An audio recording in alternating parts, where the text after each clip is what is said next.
does life take hold here? Are we alone in the cosmos? Where do all the stars and galaxies come from?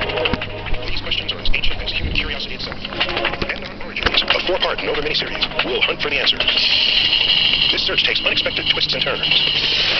Imagine meteors delivering Earth's ocean from outer space. Descend into a toxic underworld where bizarre creatures hold clues to how life got its start. And picture the view where the newborn moon, 200,000 miles closer to Earth than today, loomed large in the night sky. This cosmic quest takes us back in time to within moments of the Big Bang itself, and retraces the events that created us, this place we call home, and perhaps life elsewhere in the cosmos. Coming up tonight, where are the aliens? I feel like I'm 6 years old when I say it. I feel almost embarrassed. I just want to know why they're out there. And why do they always look so much like us? When we look at these aliens, and they've got faces with two eyes that don't come out, they can't be aliens. They must have developed on Earth. They must share that same ancestor, or they wouldn't have faces like that. E.T. may not be like us, but new discoveries are fueling optimism that alien life really is out there. We're finding new planets like crazy. Places where life can exist are far more extensive than we used to imagine. Consider this. Just because a planet can support life, does that mean it will? Are we likely to encounter anything as, well, smart as you and me? Intelligent life, like ourselves. That's just a snap in the full history of the planet. Have the aliens advanced this far? And if so, are any of them willing to communicate with us? Nova's on the hunt for alien life. On this episode of Origins, right now.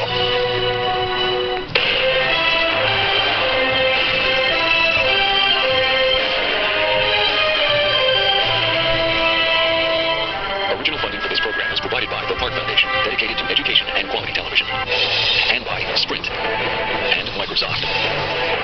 Major funding for Origins is provided by the National Science Foundation, America's investment in the future. Additional funding is provided by NASA Office of Space Science, the Alfred P. Sloan Foundation to enhance public understanding of science and technology, and the George D. Smith Fund. Major funding for NOVA is also provided by the Corporation for Public Broadcasting and by TBS viewers like you. Thank you.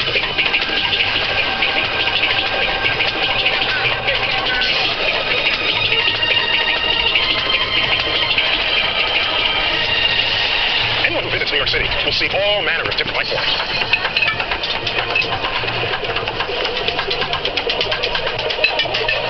And you don't have to look far to realize that our planet is teeming with a diverse population of living creatures.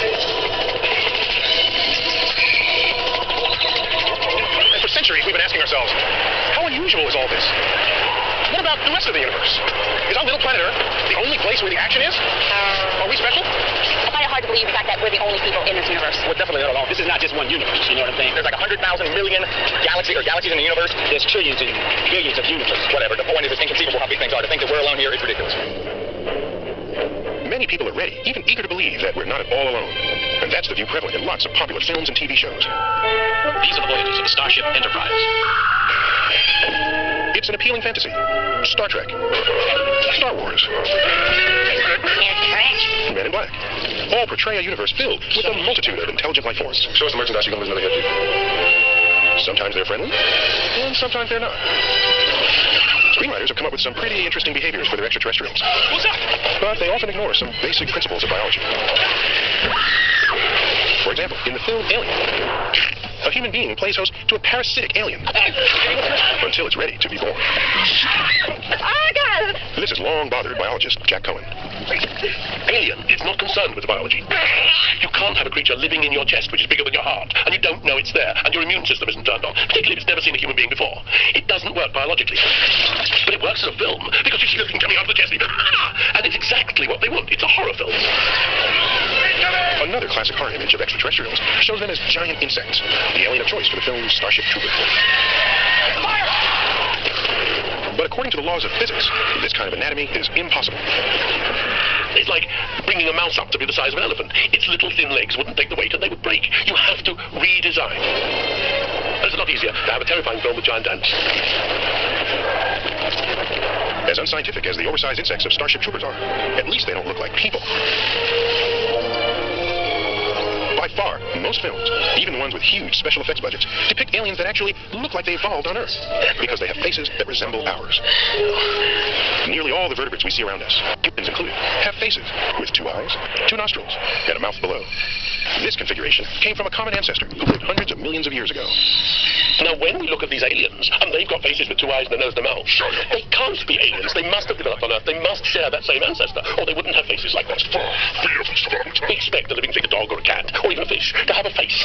Therefore, when we invent something for film, we give it a face. And that really enables the people who are watching to get moved by it. Real aliens can't be like that. Real aliens? What are we talking about? UFO sightings and abductions that show up in tabloids? I think they have traveled to this planet. They might have been here years ago, but they became extinct just like the dinosaurs did. We've been visited. Those lights in the sky are all weather balloons. There are some people who believe that aliens are already among us, but there's no credible evidence. There's nothing in any of these stories that can't be explained in some other more rational way. And of course, some people are just plumb crazy. But is it crazy to believe that somewhere beyond our planet, life has taken root? Many scientists would say it's not only possible, but likely. One of the believers is Frank Drake. I first believed there was life beyond Earth when I was 8 years old. Not for any good reason, only because my father told me there were other planets, something like the Earth out there. To my young mind, that meant places just like where I live with houses and streets and, in fact, creatures that looked just like me, which was certainly wrong. But I believed. Drake's childhood dreams led him to a career in radio astronomy, and he soon began wondering whether somewhere among the stars there might exist aliens who, like us, had mastered radio. Ever since humans learned how to broadcast radio waves, we've been leaking them out into the cosmos. Everything from Duke Ellington to I Love Lucy Now it is time to take to the speeches of world leaders is, thanks to our ingenuity, now traveling across space at the speed of light. Drake reasoned that if aliens were transmitting radio signals of their own, we might be able to detect them.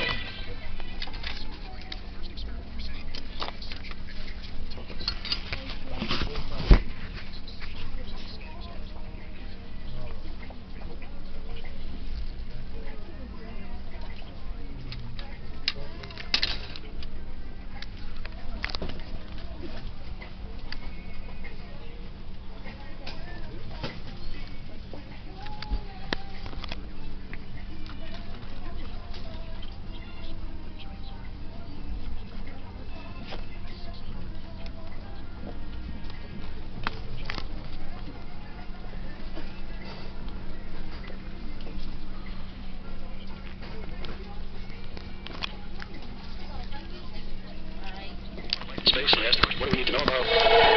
I realized if you multiply them all together, you get the number n. The now famous Drake equation lists the different factors we need to know to predict N, the number of intelligent, detectable civilizations in our own Milky Way galaxy. It includes factors like how many stars have planets, and how often will life become intelligent.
the several hundred billion stars in the Milky Way, about 5% have small rocky planets that might harbor life. If he's right, that could mean 10 billion Earth-like planets. But before you start packing your bags to visit an extraterrestrial neighbor, consider this. Just because a planet can support life, does that mean it will? It's a crucial factor of the Drake equation, the percentage of planets where life does arise. On a planet where no life exists, like our own early Earth, how does life suddenly come into being? Is the spark of life rare or common? 25 years ago, most people, when they thought about the origin of life, thought in terms of inherently improbable reactions that would actually occur because of the fullness of time.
なんか電球みたいなちっちゃい電球みたいな。